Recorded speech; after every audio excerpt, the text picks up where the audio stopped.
Ang ating kwentuhan napapakinggan kahit saan. Samahan niyo ako sa bawat kwento na pwede natin pag-usapan. At sa bawat kwentuhan, lagi kang kasama. Ako si Gab Humilde Villegas at ito ang Kwentuhang Random, the podcast.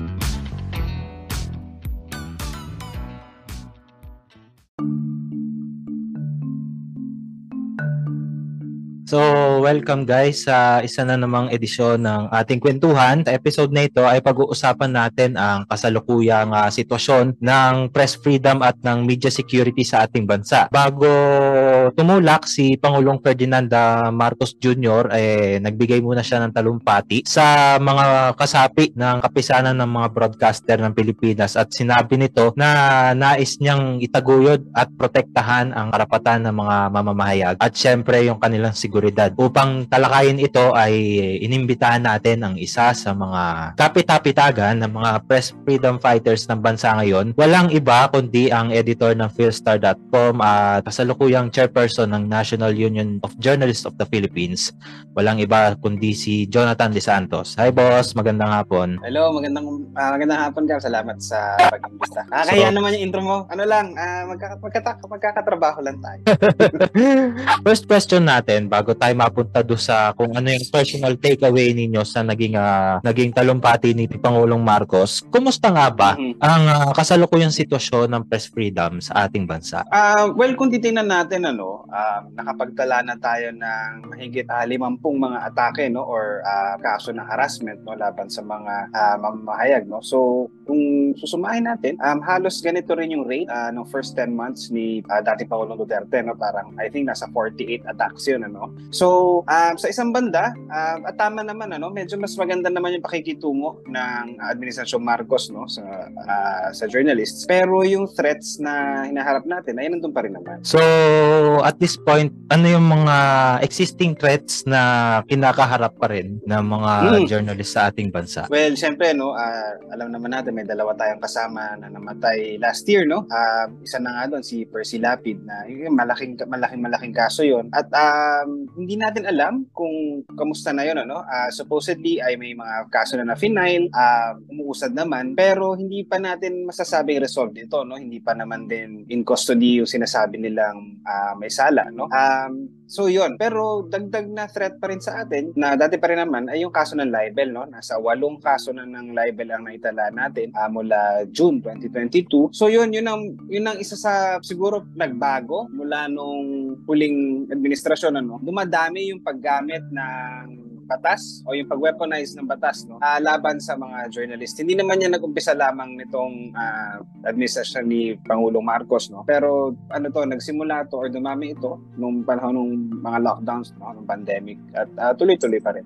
So, ano ba yung mga legal and also yung mga regulatory frameworks na kasalukuyang pumoprotekta sa mga mamamahayag sa ating bansa? Kung sa pumoprotekta, pinakamalaki dyan, nasa Constitution ginagarantya niya yung freedom of expression and freedom of the press pero hindi natin to na-operationalize talaga. Siguro mas merong batas at frameworks na ginagamit laban sa atin kasama na nga itong libel at kasama na rin hindi natin mapagkakaila yung nangyari sa ABS-CBN na ginamit yung franchise yung franchise hearings at yung pag-revoke ng franchise nila or pag-reject ng application ng franchise nila at hindi natin masasabi na walang epekto ito sa pamamahayag. Then ito, since nabanggit na rin natin ngayong administrasyon ni Pangulong Marcos, merong dalawa na sa mga kasamahan natin ang napatay. So, in total, since the beginning na mabuo ang NUJP, ilan ba yung bilang ng mga journalists na napapatay? And also, ano yung mga kalimitang dahilan bakit sila napapatay? Hindi ko sa ulado yung actual number pero parang lagpas 200 na tayo o mabangga na sa 200. Parang nasa 180 plus yan patapos yung Duterte administration. Kailangan ko balikan yung datos pero marami at karamihan din na nakikita natin at least sa recent cases ay mga sa radyo sila nagtatrabaho madalas meron sila nakabangga siguro na local politician at hindi nagustuhan yung mga reports nila at yun nga sila ay binabalikan at yun nga din ang nakakatakot dito kasi sinasabi naman nila meron naman tayong kalayaan may freedom of the press naman dahil nakakapag-broadcast tayo, nakakapag-report tayo pero Pero kailangan din natin tingnan ano ang pwede mangyari sa atin pagkatapos tayo mag-report o pagkatapos tayo mag-broadcast. At itong mga killings na ito ay prueba din na yun nga, pwede kang balikan. Very rarely naman din kasi nagkakaroon ng conviction. Siguro, bukod tangi yun nga yung sa Ampatuan Massacre, na na-convict yung mastermind. Pero, tinitingnan natin to bilang partial justice dahil ano pa rin naman to, naka-appeal pa to, hindi natin alam kung hanggang dulo ay ma-uphold yung conviction na ito. Then, usually ito, since nabanggit na rin natin yung causes ng death ng mga kasamahan natin, ano yung kalimitan na challenges na kinakaharap ng mga journalists sa pagsusulat nila ng mga sensitive issues o mga topics? So kasama na nga yan, sa lahat naman kasi ng factors or lahat ng threats na ito ay dumadagdag ito sa yung tinatawag natin at ulit natin sinasabi na yung chilling effect o kumbaga yung magdadalawang isip ka kung tutuloy mo report mo, magdadalawang isip ka kung istorya mo ba ay gagawin mo, ilalabas mo or makapaisip ka kung ano ang mangyayari sa'yo. Isa pa ding factor dyan ay yung kawalan din natin talaga ng protection minsan, kawalan natin ng support minsan sa mga management o kaya sa mga may-ari ng mga pahayagan natin dahil syempre kung kunyari makasuhan ka, magastos yan o kaya kung mapatay ka, syempre kailangan din naman i-weigh yung risk sa'yo. Pero madalas kasi ang nangyayari ay tinatakot ka palang nakakasuhan ka over a story ay minsan may mga management na umaatras. Hindi naman natin sinasabing mali sila o siguro may dahilan naman sila sa perspective nila, ito yung tamang gawin. Pero hindi siya nakakatulong sa trabaho natin na pagiging watchdog ng pamahalaan or sa paglalabas ng katotohanan. Then, ayun, since noong time na naupo si President Cory Aquino nung mapatalsik si President Marcos Sr., paano ba nagbabago yung threats sa mga mamamahayag sa paglipas ng panahon? Ano yung usual na mga threats na kinaharap ng mga kasamahan natin mula noon hanggang ngayon? Well, ang sinasabi nila nung panahon na yun ay nagkakapatayan talaga, as in barilan, minsan pupuntahan ka sa radio booth mo, babarling ka, At marami nagsasabi na hindi na raw ganun ang panahon ngayon. Siguro, sa isang banda, totoo yun na hindi na ganun kadalas o hindi ganun kagrabe. Actually, kaya nga rin tayo nagulat nung nangyari kay Capercy. Kasi sa Maynila ito nangyari. Matagal na walang ganitong klase ng atake sa media, sa NCR. Pero hindi rin natin masasabi na hindi na rin nangyari yung patayan. Noong siguro 2022, meron pa rin ng mga pinatay ng mga broadcaster. Yung isa nga ay sa booth niya rin. So, nangyayari pa rin naman yan. Pero ang nakikita rin natin, lalo na nitong recent years, tumataas yung paggamit ng batas, laban nga sa journalists. Nakita na naman natin yung nangyari kay Maria Ressa at sa Rappler, sinampahan sila ng napakadaming kaso, May conviction na sa libel, pero ang maganda dyan, yung dun sa tax cases nila ay na-acquit, So, meron naman tayong mga panalo dyan. Pero, yun nga, may mga kaso pa rin silang hinaharap. At hindi lang siya, meron tayong kasama, si Frank Simatu ng taga Baguio, meron din siya ina-appeal ngayon na libel conviction. So, sa isang banda, maganda na hindi na ganun ka-physical yung mga threats laban sa atin. Pero, sa kabila namang banda nun, ay merong bago, kumbaga, or mas lumakas na form of threat, yung lawfare nga. Ayun, tapos tuloy-tuloy pa rin naman. Kunyari, yung harassment, lalo na sa local government, meron tayong kasama na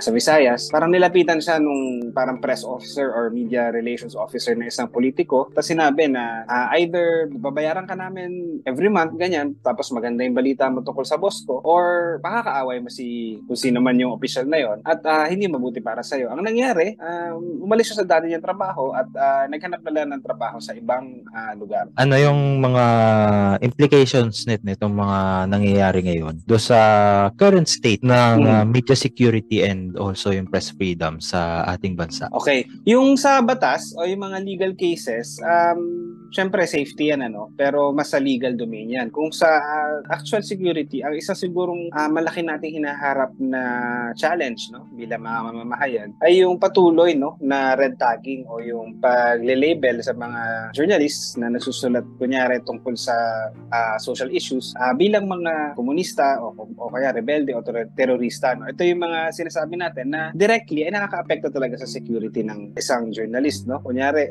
pwede kasi itong gamitin na justification para sa surveillance or justification para sa mga kaso na ihahabla sa'yo, lalo na kung hindi ka masyadong gusto ng local politicians. So yun, at hindi yan parang hindi yan namimili.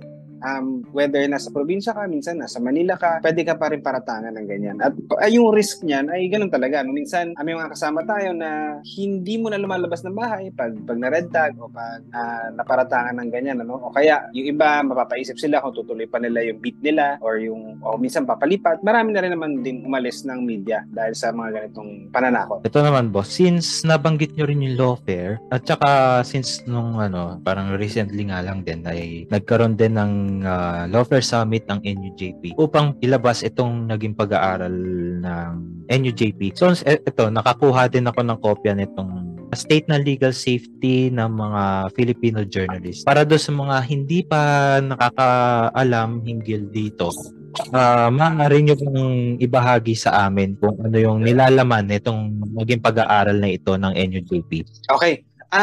Bali kasi nag-umpisa yan meron naman na tayo talagang efforts para sa legal parang legal assistance for journalists. Meron tayong emergency fund, meron tayong legal aid fund kung naalala mo yung mga maskara dati nung Red Hand yun ay pagkalap sa mga funds para sa legal defense.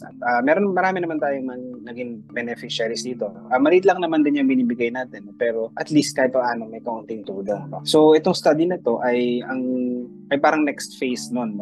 Ang nangyari ay nagkaroon tayo ng case conference o nagkaroon tayo ng mga case review sa mga kasama natin na maharap sa kaso at atinin natin ano nang nangyari sa kanila at ano yung mga madalas na kaso na fina-file nga laban sa kanila. At nakita natin na live kasama dyan ay yung libel at yung mga kaso sa ilalim ng Anti-Terrorism Act. I think nasa 60 plus ba ang libel cases ngayon? Tama ba? Hindi ko asaulado yung data pero nasa ganyan. Marami siya at kung titingnan mo rin kasi yung mga kasong ganyan ay minsan napakatagal kung hindi ko lang kung naabutan mo pero si Leo Lastimosa na isang columnist sa Freeman sa Cebu halos 17 years yung kaso niya na tumakbo mula no final hanggang finally ay na-acquit siya ng Supreme Court.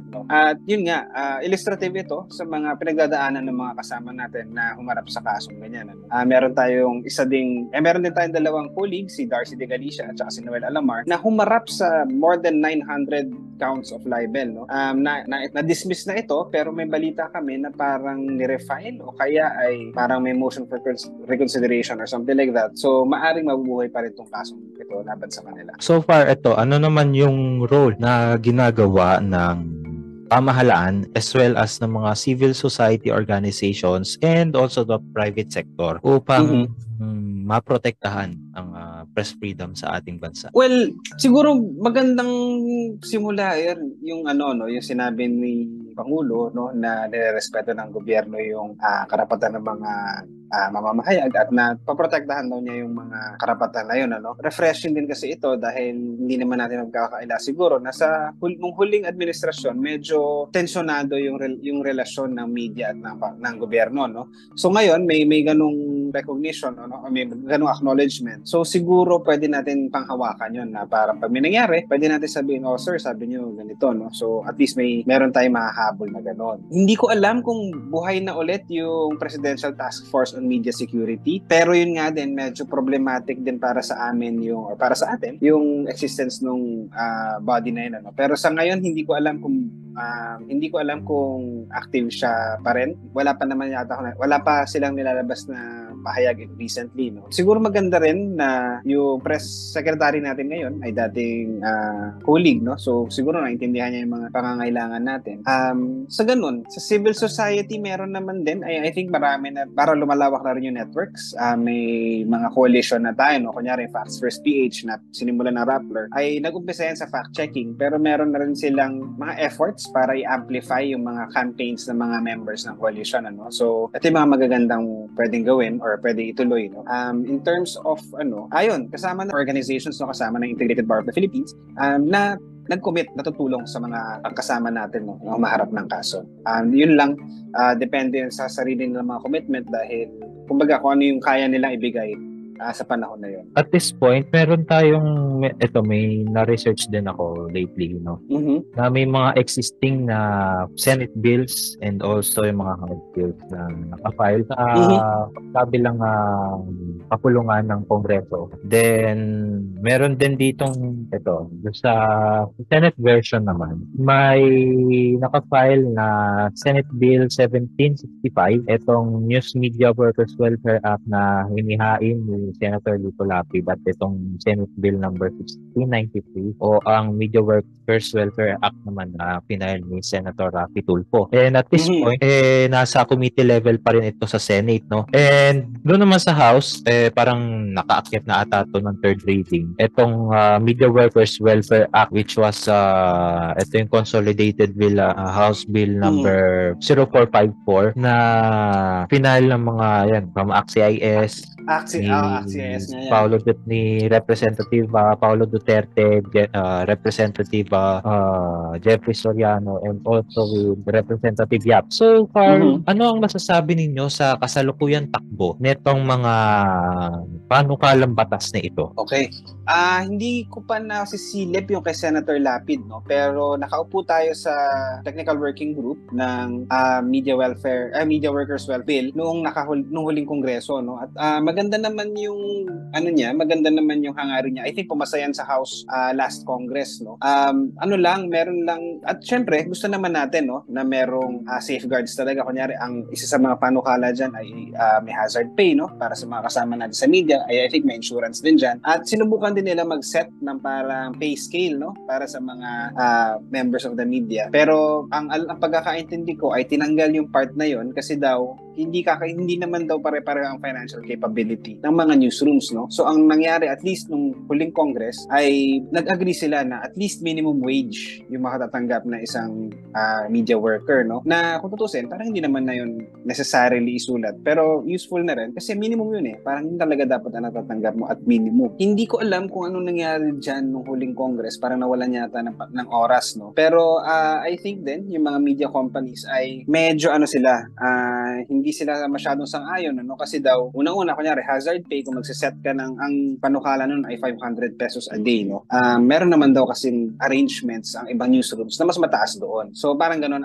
Tapos meron din naman na panukala for regularization na kunyari talent ka or contractor ka, tapos may cumulative ka na 6 months na nagtatrabaho for a network or for a newsroom, ay magiging regular ka na. Sabi nila hindi naman daw kasi lahat ay gusto maging regular dahil nga marami ay rumaraket din, ano. But anyway, syempre welcome yung mga ganito mga moves, no, para maprotektahan nga yung mga karapatan natin. Pero hindi rin kasi tayo dapat magpatali sa legislation kasi kung hihintayin lang natin yan pumasa, hindi natin alam kung kailan yung mangyayari. Ang pinakamaganda pa rin talaga ay mag-organize tayo sa sarili natin mga opisina, sa sarili natin mga newsrooms, at subukan natin, no, mag-collective negotiations, or so wag natin tawagin collective negotiations, collective dialogue sa management natin para mas maganda yung relations within the newsroom, at maaring may mga issue tayo sa safety or sa welfare, pwede natin i-raise. Yun nga, no, dahil nabanggit na rin naman natin yung mga benepisyo, no, kasi may mga kasama tayo sa media, kunyari, na hindi nga nakukuha yung benepisyo nila, at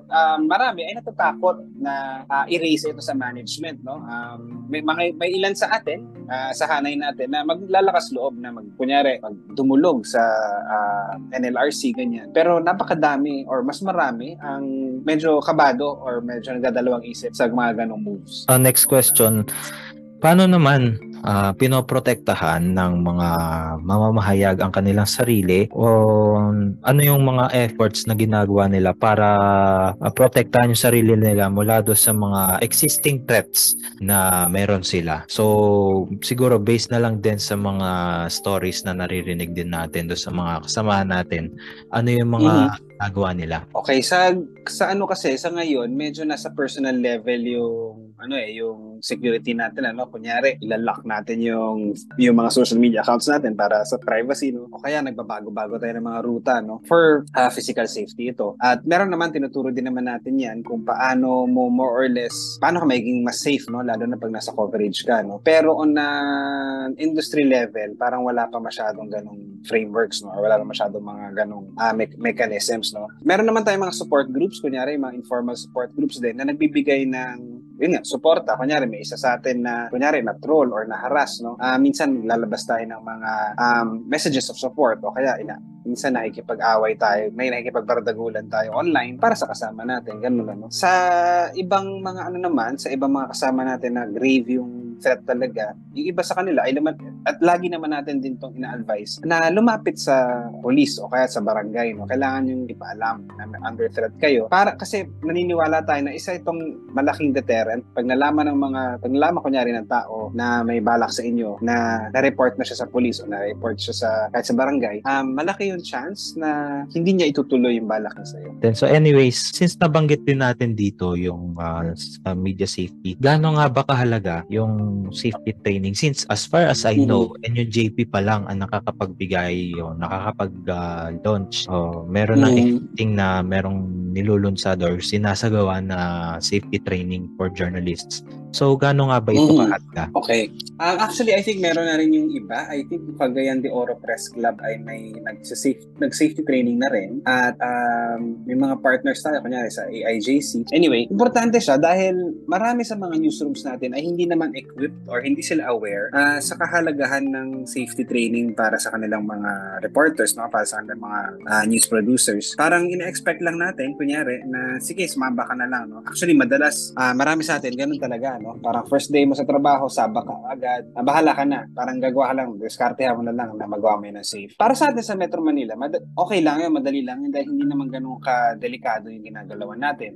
Pero kung kunyari, reporter ka sa probinsya, tapos may nangyaring, kunyari, raid o may nangyaring police operation o kaya nagkaroon ng conflict, malamang sasaba ka doon. Tapos hindi ka handa, no? Maaring kahit sa suot lang, no? Kasi marami sa atin, kunyari, mahilig tayo sa mga military na damit, no? Yung mukhang pangharabas nga.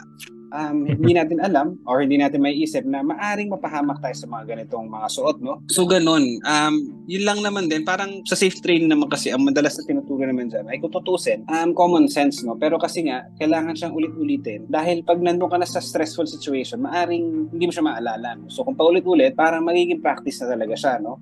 Kunyari, may mga ilang tinuturo doon na mga kailangan gawin. Kunyari, pag may pumutok na baril, may certain thing ka na gagawin, kailangan mag-drop to the ground, ganyan, na kailangan kasi muscle memory siya. So, kailangan paulit-ulit siyang ginagawa, paulit-ulit siyang pinapractice, no? Pati sa, pati sa coverage planning, importante siya kasi paulit-ulit mo rin siyang gagawin at magiging part na siya ng practice mo. And eventually, magiging part na rin siya ng newsroom culture ninyo. At least yun yung thinking doon. Diba neto, nung last month lang din, March 17, may lumabas na balita about do sa ginawang anti-drug operation ng NBI wherein sa pilitan na pinapapirma yung mga kasamahan natin ng parang dokumento. Sa inventory, oo. Yes, oo. Do sa drug inventory. Wherein, ito, parang may nilabas ang NUJP na statement hinggil dito, no? Ano nga ba itong sign against the sign? Okay. Nilunsad dito noong 2019 kasi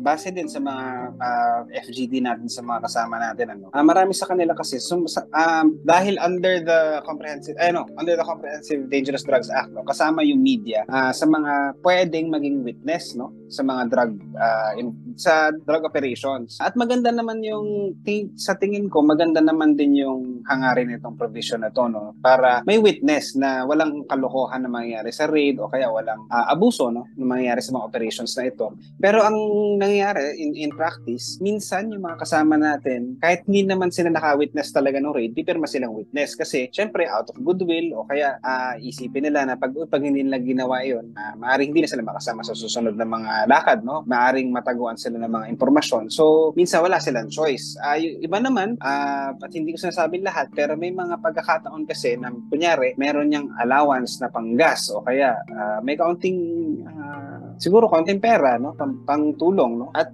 dahil nga hindi gaanong kaganda ang sahod ng sa media, no, maaring may mga kasama tayo na nat-attempt o kaya napapapayag na maging witness kahit wala talaga sila doon, ano. Ang problema diyan at nangyari ito, no, sa Dumaguete, no, nagkaroon naman ng PIDEA drug raid tapos kumbaga natalo tong kasong to, no. Parang may mga irregularities, yung mga sinasabi nilang na bypass daw ay actually nakahuli ng CCTV na pinick up ng mga PDEA, yung witness doon, yung media witness noon, ay muntik nang makasuhan din dahil sa nangyaring yun. Ano? Yung mga PDEA agents, alam ko, kinasuhan din sila. No? Pero muntik na rin na contempt of court itong kasama natin sa media na to. Dahil lumabas na mali yung sinasabi ng PDEA na nangyari. No? Hindi totoo. Tapos siya yung pumirma. Sabi niya, nagpapatotoo siya na ganoon talaga yung nangyari. And it turns out, hindi naman. So, ganito yung risk natin. At pangalawa pa dyan, maaaring hindi natin alam na pag pumirma tayo dyan at umabot yan sa korte, required tayo na pumunta sa mga hearing, no? At alam mo naman ang schedule natin mga journalists, no? Minsan bago-bago yan. Very tight yung schedule natin. So, paano kung biglang may hearing at hindi ka makakapunta? Contempt of court ulit yun. May risks din na dahil dahil witness ka, pwede kang balikan naman ng drug suspect, no? So, medyo delikado siya para sa atin. At patagal na natin kinakampanya na dapat tanggalin na totally yung media bilang witness sa mga drug operations. Pwede naman tayong mag-report pa rin eh. Pwede naman tayo, at yun naman ang trabaho natin. So, pinakamaganda, pag-report na lang mismo nung operasyon. Hindi na tayo kasama talaga. Since ito, nabanggit na rin natin dun sa opening remarks natin, ano yung personal na masasabi ninyo? I think nabanggit nyo na lang din to. And for sure, do sa mga nakakalimutan din ng mga listeners natin. Ano ba yung inyong personal take dito sa naging talumpati ni President Marcos sa anniversary ng KBP nitong nakaraan, wherein he wants to promote, to protect also the rights of the media practitioners and also to ensure na meron pa rin freedom of expression under his administration. Well, maganda naman yan kung tutuusin, those are nice words. It's something na commendable yan at something that we can hold him to. No? Parang, sir, sabi niyo ganito. Pero kailangan din natin tingnan paano talaga ba yan in practice. Nabawasan ba yung threat laban sa mga kasama natin? Kunyari, ang mga kaibigan natin sa Bulatlat, no? Nakikipaglaban pa rin sila sa korte kasi na-block yung website nila ng National Telecommunications Commission dahil daw affiliated sila sa CPP-NPA or supporter sila ng CPP-NPA. Nangyari ito bago nagpalit ng administrasyon. Pero tuloy pa rin ito hanggang ngayon. Hindi naman inatras ito nung nagpalit tayo ng National Security Advisor. So, itong policy nito ay tuloy pa rin. So, masasabi ba natin na bahagi yon ng pagpo-protect sa mga karapatan ng mga mamamahayag? So, mga ganyan, sa level ng community media, marami pa rin naman ang nare-red tag, marami pa rin ang under threat. So, ito yung mga, siguro, kailangan din tingnan kung paano mapaprotektahan yung karapatan nila. Although, yun nga, we do have to acknowledge na hindi na ganoon ka-hostile or at least hindi ganoon ka-openly hostile yung mga opisyal sa administrasyon na to. At kahit si Presidente mismo. Personally, sa tingin ko kasi ang magandang pagtingin sa usapin ng press freedom ay hindi naman yan nagsisimula at tumitigil pag nagpalit ng presidente. So, magandang tingnan to na from 1986 hanggang ngayon ay continuously naman tayo under threat. At ibig sabihin nun ay continuously kailangan natin bantayan na hindi tayo tatapakan or na hindi tayo nasusupress.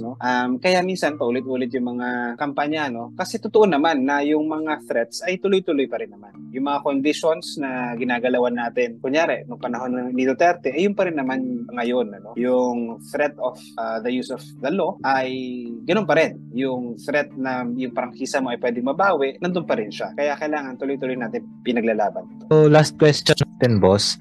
Ano yung prospects na nakikita ninyo, pati ng NUJP, pagdating sa ating press freedom? Okay. Sa totoo lang, kung titingnan natin, at batay na rin sa kampanya natin, sa decriminalization of libel, na dekada na, walang usad. At kung titingnan din natin, may mga panukala sa Senado, tsaka sa Kamara, na i-criminalize o i-penalize ang pagpapakalat ng sinasabi nilang fake news, medyo delikado talaga. Yung batas laban sa fake news, nakita natin, ginamit yan, kunyari, sa mga kapitbahay natin ng mga bansa, na panlaban sa dissent or laban din sa critical reporting. At ito kinakatakot natin na magkakaroon na naman ng panibagong weapon na pwedeng gamitin laban hindi lang sa mga mamamahayag pero kahit sa mga citizens na siguro maglalabas sa saloobin nila o kaya i-criticize yung gobyerno.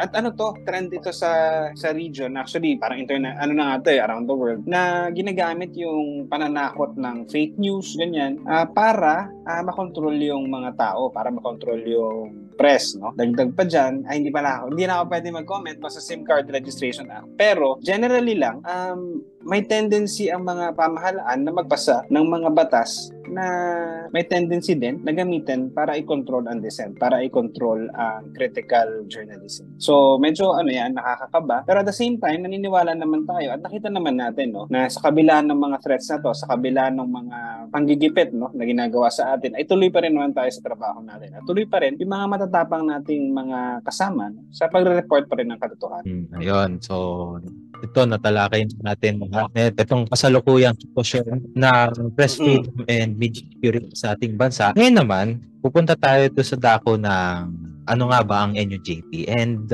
sino ba yung mga pwedeng sumali? Okay, ang NUJP ay actually nag-exist tayo since 1986, no? Pero nabuo siya ng yung fully organized sa 1988. Ever since, pinaglalaban natin ay press freedom at ang welfare ng Filipino media workers, no? Ano yung welfare na yun? Kasama doon ng security, kasama doon ng safety, pero kasama din dapat doon yung mga economic rights natin at yung mga benepisyo na dapat na nasa atin, ano? So, kasama dyan ang workplace safety, kasama dyan ang tamang sahod. Ano? Nakita siguro natin itong mga nakaraang atake, no? Kunyari, sa Rappler, sa ABS-CBN, kahit nitong kay Percy Lapid, no? Ang daming outpouring ng solidarity, ang dami nating. Kumbaga, marami tayong galit, marami tayong emotions sa mga nangyaring yon. So, siguro sa usapin na solidarity ay meron naman within the community, no? Pero ang next step kasi dyan ay after ng solidarity, kailangan ng organization or kailangan mag-organisa dahil hindi naman pwede or sige, meron tayong mga hero. Kunyari, si Maria Ressa ay kinikilala nga na press freedom icon. Ano? Pero, ang problema kasi, or ang delikado dyan, ay may tendency na matarget yung isang tao. Pero kung mas marami tayo at sama-sama tayong sumusulong, no? Para sa freedom of the press, para sa mga benepisyo natin, para sa kapakanan natin bilang media, ay mas malayo or mas malakas yung boses natin kaysa sa iisang tao lang o ilang tao lang ang nagsasalita. So, yun. Kaya, importante na meron tayong organisasyon. Hindi ko nga sinasabi na dapat NUJP yan eh. May mga ibang organisasyon at kung sa tingin nyo ay mapagsisilbihan kayo ng organisasyon na yun, kung may isusulong nila yung kapakanan ninyo, okay rin yun. No? Pero kung NUJP naman ang sasalihan, madali lang yan. Lumapit lang kayo sa kahit sino member o kaya actually kahit sa social media, marami naman tayong nasa Facebook tayo, nasa Twitter at pwede naman kayo magparamdam ganyan. O kaya pag may mga activities tayo, actually marami naman tayong training, no? Marami tayong, so kunyari, training yan or webinar yan, o kaya minsan meron tayong mga actions, kunyari may candle lighting, lapit lang kayo sa member at